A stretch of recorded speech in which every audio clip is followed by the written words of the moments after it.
మెర్మెయిడ్స్ అనడం కన్నా సాగర కన్య అంటే మనందరికీ చాలా బాగా తెలుస్తుంది. నిజంగా సాగర కన్యలు ఉన్నాయా లేదా అని కొన్ని సంవత్సరాలుగా అనేక ప్రాంతాలలో డిబేట్స్ జరుగుతున్నాయి. నిజంగా ఇవి ఉంటే వీటిని ఎవరైనా చూశారా?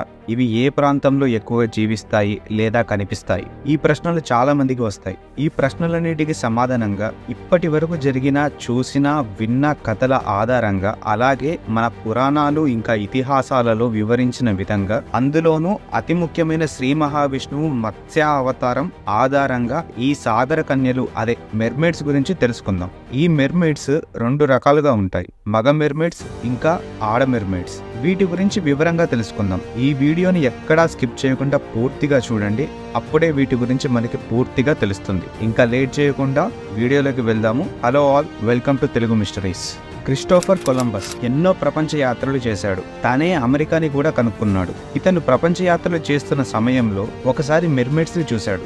మెర్మెయిడ్స్ చూడడానికి సగం మనిషి సగం చేప ఆకారం కలిగి ఉన్నాయని చెప్పాడు. ఇతనే అమెరికాని కూడా కనుక్కోవడం వలన ఇతను మెర్మెయిడ్స్ గురించి చెప్పిన విషయాలను అంత తేలికగా తీసి పారేయలేము. అందుకే తను చెప్పిన విషయాన్ని ప్రపంచం సీరియస్ గా తీసుకుంది. ఈ విషయాన్ని క్రిస్టోఫర్ కొలంబస్ 1493లో తన డైరీలో రాసుకున్నాడు. తన డైరీలో ప్రతి యాత్రల గురించి వివరంగా రాసేవాడు. వాటిలో మెర్మెయిడ్స్ గురించి కూడా రాశాడు. 1493లో తను డొమినియన్ రిపబ్లిక్ మీదుగా వెళ్తున్నప్పుడు 3 మెర్మెయిడ్స్ ని నీళ్లలో తేలుతూ ఉండడం చూశానని రాసుకున్నాడు. వాటి క్రింది భాగం చేపలాగా, పై భాగం మనిషిలాగా ఉందని తన డైరీలో వివరించాడు. ఈ మెర్మెయిడ్స్ సముద్రం అడుగు భాగాన నివసిస్తాయి. చాలా మంది చెప్తున్న ఆధారాల ప్రకారం ఇవి సౌత్ పసిఫిక్, సౌత్ అట్లాంటిక్ ఇంకా ఇండియన్ ఓషన్ ప్రాంతాల్లో ఉంటాయని అంటారు. చాలా వరకు ప్రచురణలో ఉన్న కథల ప్రకారం ఇవి అందమైన మహిళా ఆకారంలో ఉంటాయి.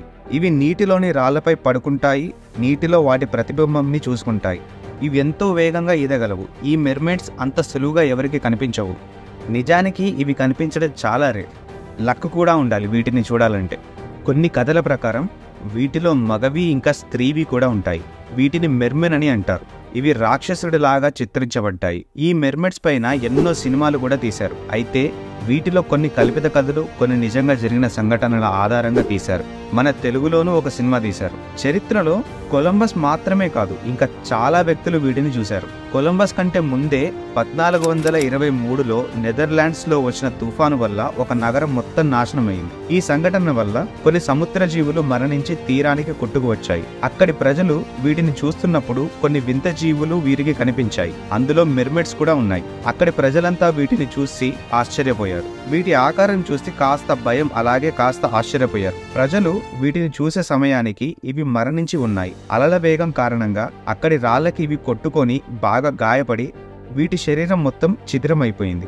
ఈ సంఘటనల వలన మెర్మెయిడ్స్ ఉన్నాయి అని ప్రపంచం మొత్తం నమ్మింది. ఇవి మాత్రమే కాదు, ఇలాంటి సంఘటనలు మరెన్నో జరిగాయి. 1423 తర్వాత 1493లో కొలంబస్ కి ఎదురైన సంఘటన కారణంగా తను డైరీలో రాసుకున్న వివరాల వల్ల ప్రపంచం మొత్తం సాగర కన్యల గురించి కొలంబస్ చెప్పిన సంఘటనలను నమ్మింది. చాలా మంది వీటి ఉనికిని నిజమని భావించేవారు ఉంటారు, అలాగే లేవు అని భావించేవారు కూడా ఉంటారు. కొంతమంది ఈ సాగర కన్యలు చూడటానికి పురాణాలలో చెప్పిన విధంగా అంత అందంగా ఉండకపోవచ్చని చెప్పేవాళ్ళు ఉన్నారు. అసలు మన పురాణాల ప్రకారం ఈ జలకన్యల గురించి ఏముంది అనేది ఇప్పుడు తెలుసుకుందాం. మన పురాణాల ప్రకారం సాగర కన్యలు లేదా జలకన్యలు లేదా మెర్మెయిడ్స్ అనేవి జన్మించడానికి గల కారణం శ్రీ మహావిష్ణువు అవతారమైన మత్స్యావతారం అనేది మూలం. మత్స్యావతారం ఎత్తడానికి అసలు కారణం బ్రహ్మదేవుడు అనేక కల్పాల తరువాత విశ్రాంతి తీసుకుంటున్న సమయంలో ఆవలిస్తాడు. అప్పుడు బ్రహ్మ నోటి నుండి వేదాలు బయటికి జారిపోయాయి. ఈ సంఘటనను హయగ్రీవుడు అనే రాక్షసుడు చూసి వాటిని అపహరించాడు. ఇది చూసిన శ్రీ మహావిష్ణువు వేదాలను బ్రహ్మకు ఇవ్వాలని నిర్ణయించుకుంటాడు. హయగ్రీవుడు వేదాలను అపహరించి నీటిలో దాక్కుంటాడు. అందువల్ల శ్రీ మహావిష్ణువు మత్స్య అవతారం ఎత్తి నీటిలో జన్మిస్తాడు. అదే సమయంలో సత్యవ్రతుడు అనే ముని తపస్సు చేస్తుంటాడు. సత్యవ్రతుడు సూర్య నమస్కారం చేస్తున్న సమయంలో మత్స్యావతారం చేప సత్యవ్రతుడికి దొరికింది. ఈ చేప తనని కాపాడమని కోరుతుంది. అందుకు ఆ ముని చేపను తన కమండలంలోకి చేరుస్తాడు. మరుసటి రోజుకి ఆ చేప పెరుగుతుంది. అందువల్ల చేపని పెద్ద పాత్రలోకి చేరుస్తాడు. మళ్ళీ ఆ చేప పెరుగుతుంది. అప్పుడు ఒక సరస్సులోకి చేరుస్తాడు. ఆ చేప మళ్ళీ పెరుగుతుంది. అప్పుడు సత్యవ్రతుడికి నిజం తెలుసుకొని సాక్షాత్తు శ్రీ మహావిష్ణువు అవతారం అని గ్రహించి నమస్కరిస్తాడు.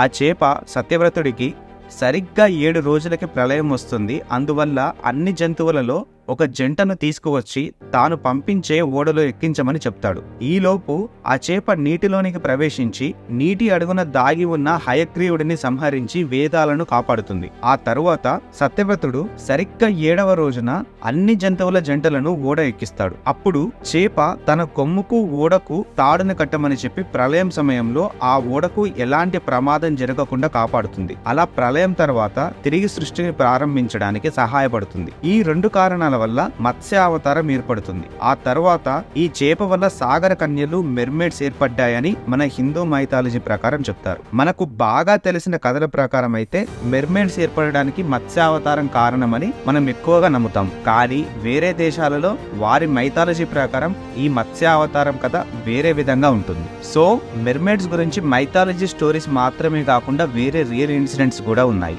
1998 కావాలో జెఫ్ లీచర్ అనే డైవర్ అండ్ వీడియోగ్రాఫర్ మెర్మెయిడ్ ని చూసి కాంటాక్ట్ లోకి కూడా వెళ్ళాను అని చెప్పాడు. కువైట్ నుండి పడవలో సముద్రంలోకి వెళ్తున్నప్పుడు ఒక అమ్మాయి స్విమ్ చేస్తూ కనబడింది. ఆశ్చర్యంగా ఆ అమ్మాయి డాల్ఫిన్స్ తో సమానంగా స్విమ్ చేస్తుంది. అది చూసి షాక్ అయ్యాడు జెఫ్ లీచర్. తను చూస్తుండగా ఆ అమ్మాయి ఒకసారి గాల్లోకి లేచి నీటిలోకి మళ్లీ దూకింది. ఆ అమ్మాయి సగం మనిషి సగం చేప ఆకారంలో కనిపించింది. అప్పుడు జెఫ్ లీచర్ ఆ అమ్మాయిని ఫొటోస్ తీద్దామని నీటిలోకి దూకుతాడు. మళ్ళీ ఆ అమ్మాయి కనిపించిన సమయానికి వేగంగా ఫొటోస్ తీస్తాడు. కానీ అవి అంత క్లియర్ గా ఉండవు. ఆ తర్వాత ఆ ఫొటోస్ ని ల్యాబ్ లో టెస్ట్ చేపించాడు. ఆ ల్యాబ్ రిపోర్ట్ ప్రకారం ఆ ఫొటోస్ నిజమని తేలింది. అప్పుడు తను చెప్పింది నిజమని అంతా నమ్మారు. మెర్మేడ్స్ నిజంగా ఉన్నాయా అంటే మళ్ళీ అవి మన మోడర్న్ టెక్నాలజీకి దొరికేంత వరకు ఎవరూ వీటి గురించి ఖచ్చితమైన సమాధానం ఇవ్వలేకపోవచ్చు. సరైన ఆధారాలు దొరికేంత వరకు వెయిట్ చేయాల్సిందే, తప్పదు. వీడియో నచ్చితే లైక్ చేసి షేర్ చేసి సబ్స్క్రైబ్ చేయండి. Thank you.